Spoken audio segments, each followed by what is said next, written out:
Team ஒர்க்குக்கு ஒரு எடுத்துக்காட்டுனா எறும்பு கூட்டம் தான். ஏன்னா அவங்க தான் கரெக்டாக டீம் ஒர்க்கை ஃபாலோ பண்ணுவாங்க. ஹியூமன்ஸ் கூட அந்த மாதிரி பண்ண மாட்டாங்க. இப்படி இருக்கக்கூடிய அந்த டீம் ஒர்க்கில் சடனாக ஒரு கொலாப்ஸ் வந்தால் எப்படி இருக்கும்? இதே போல் ஒரு டீம் ஒர்க்கை தான் ஹியூமன்ஸும் பிஸ்னஸ்லையும் பண்ணுறாங்க, பர்சனல் லைஃப்லையும் ஃபேமிலியோட பண்ணிட்டு இருக்காங்க.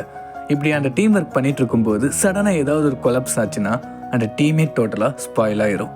ஃபார் எக்ஸாம்பிள், இந்த மேலேருந்து கீழே உழவக்கூடிய இந்த இலை இந்த எறும்பு கூட்டங்களை டோட்டலாக கன்ஃபியூஸ் பண்ணி அந்த டீம் ஒர்க் அப்படியே ஸ்டாப் பண்ணுதில்ல. அதே போல தான் நாம பண்ணிட்டு இருக்கக்கூடிய அந்த டீம் ஒர்க்கில் ஏதாவது கொலாப்ஸ் ஆனால் அப்படியே டோட்டலாக ஸ்பாயில் ஆயிரும். ஆனால் இங்கே நல்லா நம்ம யோசிச்சு பார்க்கணும். நல்லா நோட் பண்ணி பாருங்க, அந்த இலையை தாண்டி அப்படியே ரவுண்ட் அடிச்சு போனால் எறும்பு கூட்டங்கள் போகலாம், எந்த ஒரு பிரச்சனையுமே கிடையாது. இதே போல தான் ஹியூமனோட லைஃப்லையும் சின்ன பிரச்சனையை பெருசாக நினச்சிட்டு இருக்கோம்.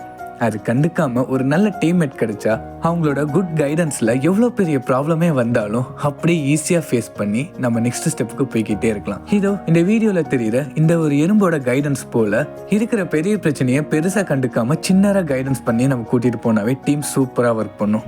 அவங்களுக்கு தேவை ஒரு நல்ல மோட்டிவேட்டரும் நல்ல டீம் லீடரும். இந்த ஒரு வீடியோவில் அந்த எல்லா எறும்புகளும் ஃபாலோ பண்ணி போகிறது ஒரு குயின் எறும்பு, ஆனால் இங்கே வந்து சப்போர்ட் பண்ணி ஹெல்ப் பண்ணது ஒரு நார்மல் எறும்பு. ஸோ நம்ம டீம் லீடராக இருக்கணும்னு அவசியம் கிடையாது, நல்ல டீம்மேட்டாக இருந்தாலும் நம்ம சக்ஸஸ் ஆகலாம்.